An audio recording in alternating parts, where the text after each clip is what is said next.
এই ভুল ধারণাটা সবার আছে এবং এটার কারণে আমরা নতুন কিছু করতে ভয় পাই, অনেকে কনফিডেন্সহীনতায় ভোগে।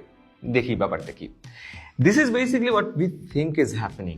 আমরা মনে করি এই মাঝখানের মানুষটা, আমরা ভাবি যে পৃথিবীর সবাই আমাদের লাইফ নিয়ে চিন্তিত এবং আমাদের মাথার উপরে এত সুন্দর একটা স্পটলাইট আছে এবং আশেপাশের মানুষ আমরা কি করছি না করছি এটা নিয়েই দেখছে সারাদিন। এটার কারণে আমরা নতুন কোনো কিছু করতে ভয় পাই, নতুন কোনো উদ্যোগ নিতে ভয় পাই, সোশ্যাল মিডিয়াতে কিছু একটা লিখতে ভয় পাই যে আরে পাশের লোকটা যদি আমাকে নিয়ে আবার মজা করে, নতুন একটা কাজ করতে ভয় পাই যদি ভাবে পাশের লোকটা যদি আমি ফেল করি তখন যদি আবার মজা করে। আসলে ইন রিয়ালিটি সবাই আমার লাইফ নিয়ে চিন্তিত না, এটাকে আসলে বলে স্পটলাইট সিনড্রোম। মানুষ ভাবে আশেপাশের সকল স্পটলাইট তার উপরে।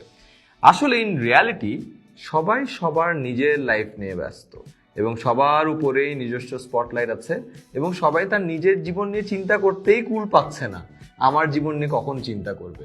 সো আমরা এই যে ভুল ধারণাটা করি যে সবাই আমার লাইফের দিকে তাকিয়ে আছে, এটা আসলে সঠিক না। বাট এটার কারণেই আমাদের নতুন কোনো কাজ করা শুরু হয় না, আমাদের যে কনফিডেন্স আছে এই কনফিডেন্সটা অনেক জায়গায় বাড়ি খায়, আমরা অনেক ফিয়ার অফ ফেইলারে ভুগি এবং নতুন কিছু স্টার্ট করা যায় না।